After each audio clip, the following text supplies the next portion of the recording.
Ela saiu da faculdade às 21h45, como fazia toda quinta-feira. Mandou uma mensagem rápida para a mãe. "Tô indo." Era dia 3 de setembro de 2015, em Cuiabá, no Mato Grosso. A jovem se chamava Larissa Mendes. Tinha 22 anos, estudava biologia e morava com a mãe num bairro afastado, perto de uma área de mata e terrenos baldios. O trajeto até em casa era curto, 20 minutos de carro. Mas naquela noite, Larissa não chegou e nunca mais foi vista. A mãe, Dona Luísa, tentou ligar pouco depois das 22h30, mas o celular dela já estava desligado. À meia-noite, ligou para colegas da faculdade, para amigos, depois para a polícia. Ninguém sabia de nada. Nos dias seguintes, a família espalhou cartazes, postagens nas redes, fez apelos emocionais na TV local. A Polícia Civil abriu inquérito, rastreou câmeras de segurança e histórico de chamadas.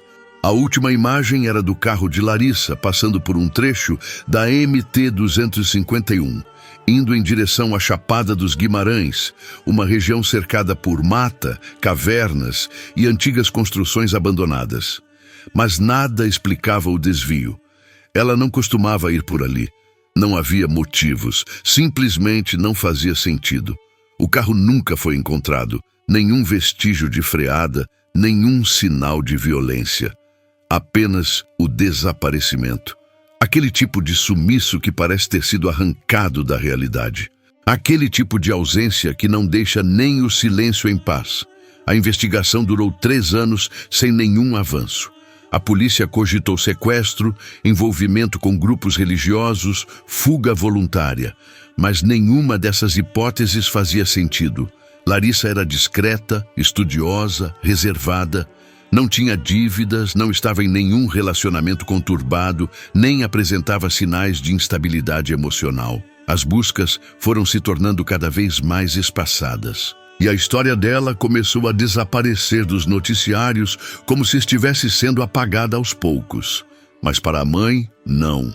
Para a mãe, todos os dias eram o mesmo. Dormir com a porta destrancada, esperando escutar passos no corredor.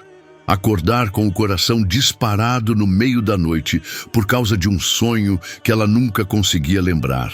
Foi só em novembro de 2020, 5 anos depois, que o nome de Larissa voltou a circular.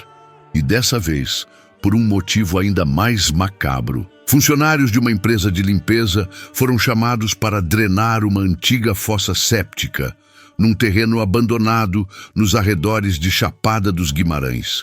O imóvel estava vazio havia anos e só foi reativado após a morte do antigo proprietário, que deixou a casa para um sobrinho distante. Quando os homens abriram a tampa da fossa, sentiram o cheiro.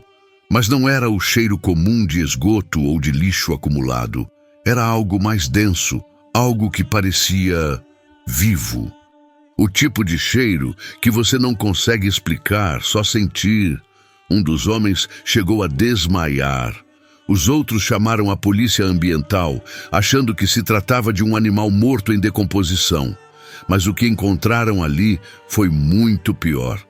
Dentro da fossa, a aproximadamente 2 metros de profundidade, havia um corpo em avançado estado de decomposição. Os braços encolhidos protegendo o rosto. O cabelo preso num coque. Uma camiseta da Universidade Federal de Mato Grosso ainda parcialmente visível. E nos dedos, 3 anéis que a mãe reconheceu imediatamente. Era Larissa. O corpo estava em posição fetal e as paredes da fossa traziam algo que os peritos jamais tinham visto. Marcas feitas com unhas, centenas delas, riscando a parede de concreto com símbolos, espirais e palavras repetidas de forma quase desesperada.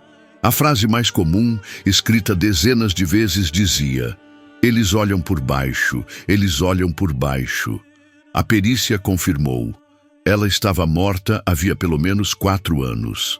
Mas o mais inquietante era a tampa da fossa. Ela estava selada por dentro, isso mesmo.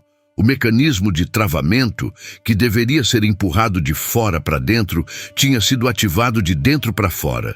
Mas como? Ninguém soube explicar. O peso da tampa de ferro grosso, exigia pelo menos 2 pessoas do lado de fora para fechá-la completamente. Então, como Larissa, sozinha, teria conseguido lacrar a própria cova?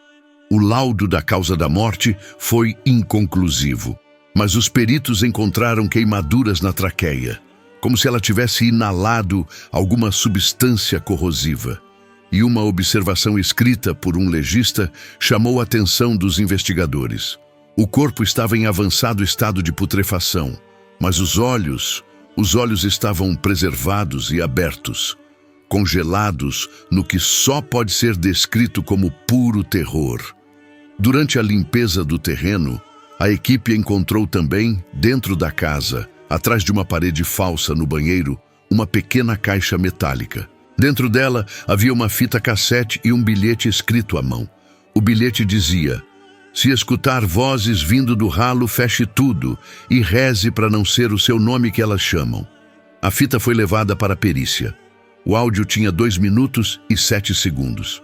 No começo, sons abafados, água pingando.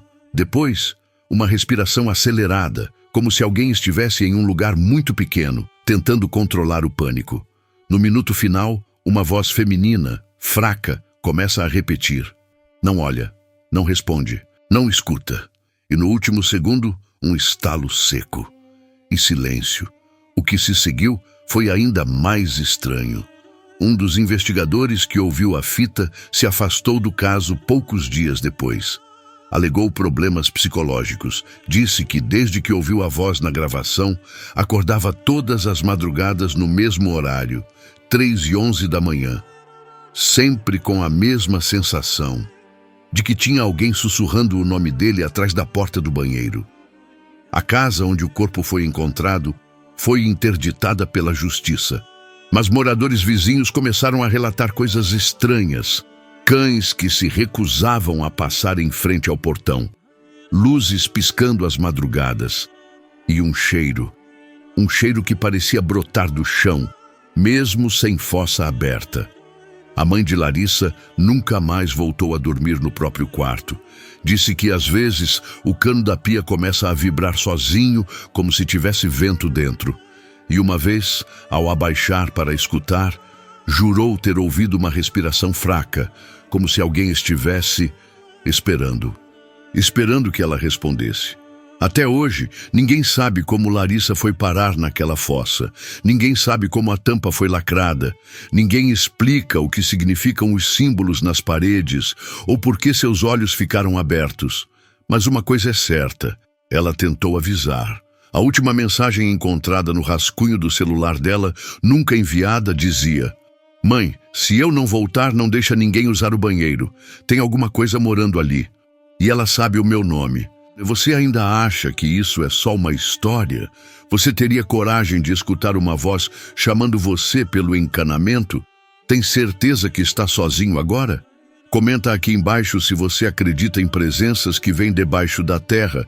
E se quiser mais histórias como essa, se inscreve agora no canal.